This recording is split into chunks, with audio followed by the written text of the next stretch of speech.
Hi friends, எல்லோருக்கும் வணக்கம். Welcome to my channel Siva's life style. இந்த வீடியோவில் டிஃபன் பாக்ஸ் பேக்கிங்ல இருந்து சிம்பிள் கிச்சன் கிளீனிங், அப்புறம் மெயின் பார்ட்டாக fridge cleaning and maintenance tips தான் வந்து ஷேர் பண்ணியிருக்கிறேன். ஸோ வீடியோ பிடிச்சிருந்தா வீடியோவை ஃபுல்லாக பாருங்கள். வாங்க வீடியோக்குள்ள போகலாம். மார்னிங் லஞ்ச் பாக்ஸ் பேக் பண்ணுறதுக்கு lunch bag, tiffin box, snacks box, அப்புறம் ஸ்பூன், டவல்னு இது எல்லாத்தையும் டேபிள் பக்கத்துலேயே அரேஞ்ச் பண்ணிக்கிட்டோன்னா ஸோ கூலாக வந்து டிஃபன் பாக்ஸ் பேக் பண்ணிடலாம்.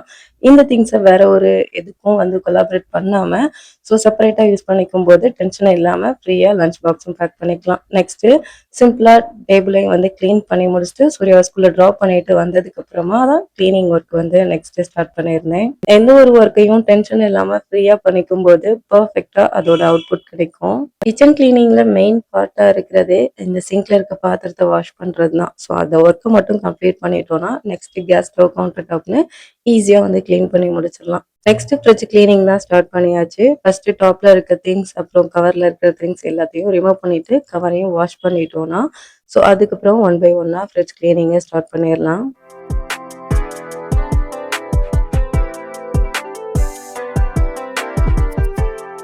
ஃப்ரிட்ஜ் கவர்லாம் இல்லாம ஃப்ரிட்ஜை மெயின்டைன் பண்றது கொஞ்சம் ஈஸி தான். இந்த கவர்ல டர்ட்ஸ் எல்லாமே அப்படியே செட்டில் ஆகிக்குது.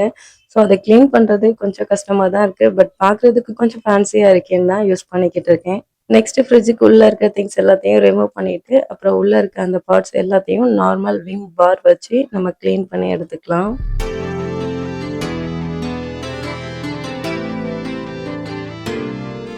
ஃப்ரிட்ஜில் இருக்க திங்ஸ் எல்லாத்தையும் ரிமூவ் பண்ணி வச்சுக்கிட்டோம்னா கிளீனிங் ஒர்க் கொஞ்சம் சிம்பிளாக முடிஞ்சிடும். ஃபர்ஸ்ட் இருக்கிற டாட்ஸ் எல்லாத்தையும் ஒரு ட்ரை கிளாத் வச்சு லைட்டாக வந்து வைப் பண்ணி எடுத்துட்டு அதுக்கப்புறமா கிளீனிங் வந்து ஸ்டார்ட் பண்ணலாம். ஃப்ரிட்ஜை கிளீன் பண்ணுறதுக்கு கெமிக்கல் ப்ராடக்ட்லாம் இல்லாமல் வீட்லேயே நம்ம யூஸ் பண்ணுற பேக்கிங் சோடா, அது கூட கொஞ்சமாக லெமன் பிழிஞ்சு விட்டோம்னா நல்லா நுரைச்சி வரும். இந்த லிக்யூடை யூஸ் பண்ணி நம்ம லெமனோட ஸ்கின்னை யூஸ் பண்ணியே நல்லா ஃப்ரிட்ஜ் ஃபுல்லாக க்ளீன் பண்ணி எடுத்துக்கலாம். இது நல்ல ஒரு வாசமாகவும் இருக்கும். ஃப்ரிட்ஜில் இருக்கிற அழுக்கு எல்லாத்தையும் வந்து நல்லா ஈஸியாக ரிமூவ் பண்ணி கொடுத்துரும். நெக்ஸ்ட் ஒரு மைக்ரோ ஃபேப்ரிக் கிளாத்தில் ஒரு சைடு மட்டும் வெயிட் பண்ணிக்கிட்டேன். இன்னொரு சைடு கொஞ்சம் ட்ரையாக தான் இருக்கு.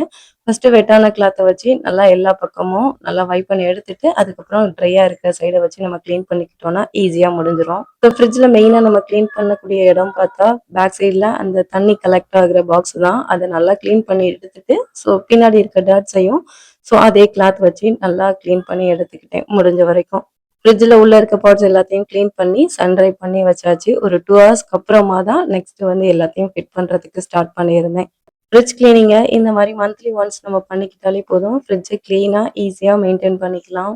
ஃப்ரிட்ஜை எப்படி மெயின்டைன் பண்ணுறோமோ அதை பொறுத்து ஃப்ரிட்ஜ் டீப் கிளீனிங் ஈஸியாக முடிஞ்சிடும். ஃப்ரிட்ஜ் டீப் கிளீனிங் பண்ணலைன்னா கூட ஓகே, மெயின்டெனன்ஸை பொறுத்து கிளீனாக மெயின்டைன் பண்ணிக்கலாம். பட் ஃப்ரிட்ஜில் அந்த பேக் சைட் பாக்ஸில் கலெக்ட் ஆகிற வாட்டர்ஸை ஸோ ஒரு 20 டேஸ்க்கு ஒன்ஸ் அது கண்டிப்பாக க்ளீன் பண்ணி மெயின்டைன் பண்ணிக்கணும். ஃப்ரிட்ஜில் இந்த மாதிரி மேட்லாம் யூஸ் பண்ணிக்கும் போது அந்த கிளாஸில் நம்ம கிராக்லாம் விழாமல் கொஞ்சம் செக்யூராக வந்து மெயின்டைன் பண்ணிக்கலாம். ஸோ ஃப்ரிட்ஜில் இந்த மாதிரி கவர்ஸ்லாம் யூஸ் பண்ணிக்கும் போது கொஞ்சம் ஃபேன்சியாக டீசென்ட் லுக் வந்து கொடுக்கும்.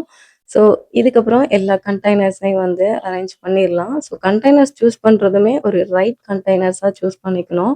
ஸோ ஹேண்டில் இருக்கிற கண்டெய்னர்ஸ் ஃப்ரிட்ஜில் ஸ்டோர் பண்ணுறதுக்கு ரொம்ப எஃபிஷியண்ட்டாக இருக்கும். ஃப்ரிட்ஜில் வெஜிடபிள்ஸ் இதெல்லாம் டைரெக்டாக ஸ்டோர் பண்ணாமல் ஸோ ஒரு கண்டெய்னர்ஸில் ஸ்டோர் பண்ணிக்கும் போது சம்டைம்ஸ் ஏதாவது டேமேஜ் ஆனால் கூட அதுலேருந்து ஸ்மெல் வர்றதோ இல்லை எல்லாமே வந்து அந்த பாக்ஸ்க்குள்ளேயே வந்து ஆகிடும். ஸோ பாக்ஸை மட்டும் நம்ம க்ளீன் பண்ணிக்கிட்டா போதும். ஃப்ரிட்ஜ் மெயின்டெனன்ஸ் ரொம்ப ஈஸியாக முடிஞ்சிடும். ஃப்ரிட்ஜில் யூஸ் பண்ணுற கண்டெய்னர்ஸை ஸோ கரெக்டாக சூஸ் பண்ணி நம்ம யூஸ் பண்ணிக்கிட்டாலே போதும். ஃப்ரிட்ஜ் மெயின்டெனன்ஸ் ஈஸியாக சிம்பிளாக முடிஞ்சிடும். ஃப்ரிட்ஜில் ஸ்டோர் பண்ணுற திங்ஸை கண்டெய்னர்ஸில் யூஸ் பண்ணி ஸ்டோர் பண்ணிக்கிறதுனால ஸோ க்ளீனிங் வந்து பெருசாக இருக்காது. லைட்டாக வைப் பண்ணிக்கிட்டாலே ஈஸியாக மெயின்டைன் பண்ணிக்கலாம். ஃப்ரிட்ஜில் டாப் லேயர்லாம் ஏதாவது திங்ஸ் ஸ்டோர் பண்ணுறீங்கன்னா கண்டிப்பாக ஒரு வுடன் பீஸ் வச்சுட்டு அதுக்கப்புறமா வந்து ஸ்டோர் பண்ணிக்கோங்க. ஃப்ரிட்ஜில் சம்டைம்ஸ் ஃப்ரீசர் ஏரியா வந்து நல்லாவே ஃப்ரீஸ் ஆகி இருந்துக்கணும். ஸோ அதுக்கு அப்பப்போ ஃப்ரீக்வெண்ட்டாக நம்ம டீஃப்ரோஸ் கொடுத்துக்கிட்டோம்னா இதை ஈஸியாக மெயின்டைன் பண்ணிக்கலாம். ஸோ இந்த டிப்ஸ் பிடிச்சிருந்தா இந்த வீடியோக்கு ஒரு லைக் கொடுத்துருங்க. மறக்காம நம்ம சேனலையும் சப்ஸ்கிரைப் பண்ணி சப்போர்ட் பண்ணுங்க. See you next video. Bye bye. Take care. Thanks for watching.